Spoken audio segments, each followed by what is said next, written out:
तो तू पागल हो। हां जी वहां के फरमाइश अलग बा। सही बा। अरे कि मारो के बास धोके अब रोता यार हो से नूर जन डाली हो भातार हो। मारो के बास धोके रोता यार हो से नूर जन डाली हो भातार हो। बड़े भैया के धन्यवाद। क्या बात है। केहू जिला में हाँ जी हमारा बड़ी मान सम्मान मिलल नवीन भैया के द्वारा, हाँ हाँ रंजीत डॉन भैया के द्वारा। क्या बात है। एक लड़का हाँ जी एक लड़की से प्रेम कर बैठा है। ओह अच्छा ही हो बा तो कौन कौन सुनाई हो, पहले मारो लगा ले तो फिर सुना दिए।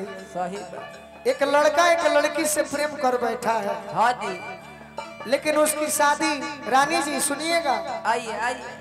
उसकी शादी कहीं और जगह ठीक हो जाती है। हाँ जी लड़की इतनी सुंदर है उसके होने वाले दुल्हा भी उस पर पागल हो जाते हैं। वाह वाह।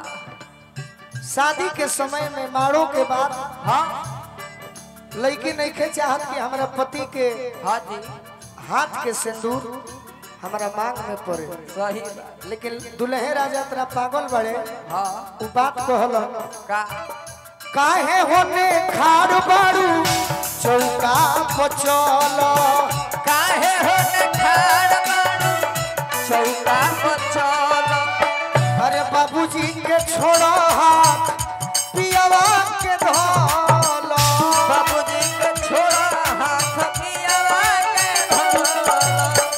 होत बेकरारी जनी वाह होत बेकरारी जनी करवा इंतजार हो। तब लड़की कहती है का कहती है। अरे कि मारो, अरे कि मारो। हट ना भाई हो, हट हट भैया हट। तू हटा हो, ए साउंड हटा हटा हटा, इनको हटाइए। ए साउंड भैया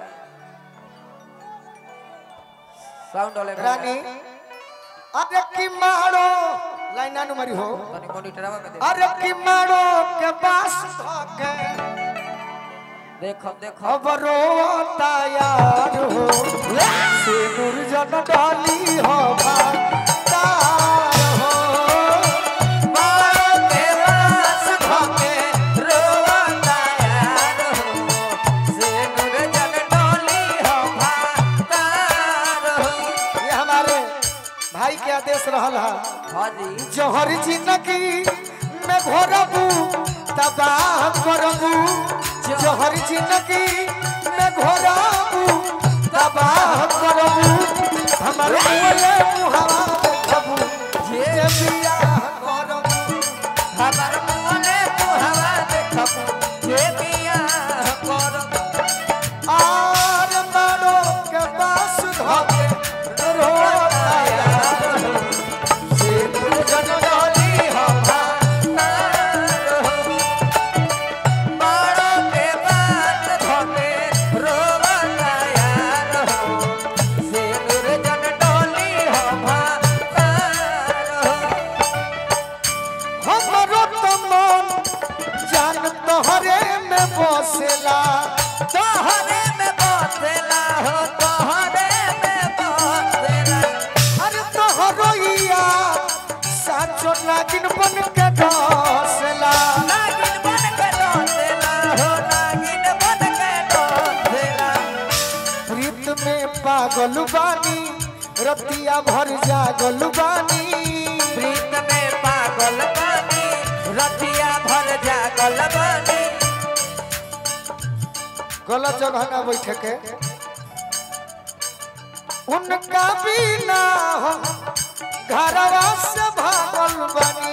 उनका बिना हम बहुत घर अच्छा। से भागल बानी। घात कहे करा तारू, वाह वाह। घात कहे करा तारू हमसे बड़ी यार हो। मारो के पास धोके रोता यार हो से नूर जन डाली हो भातार। मारो के पास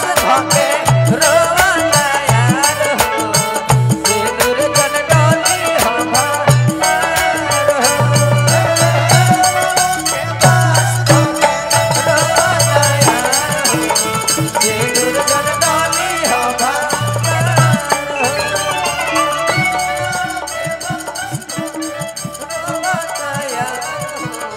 से दुर्जन डाली हो मारो के बास धोके रोता यार से दुर्जन डाली हो मारो के बास धोके रोता यार से दुर्जन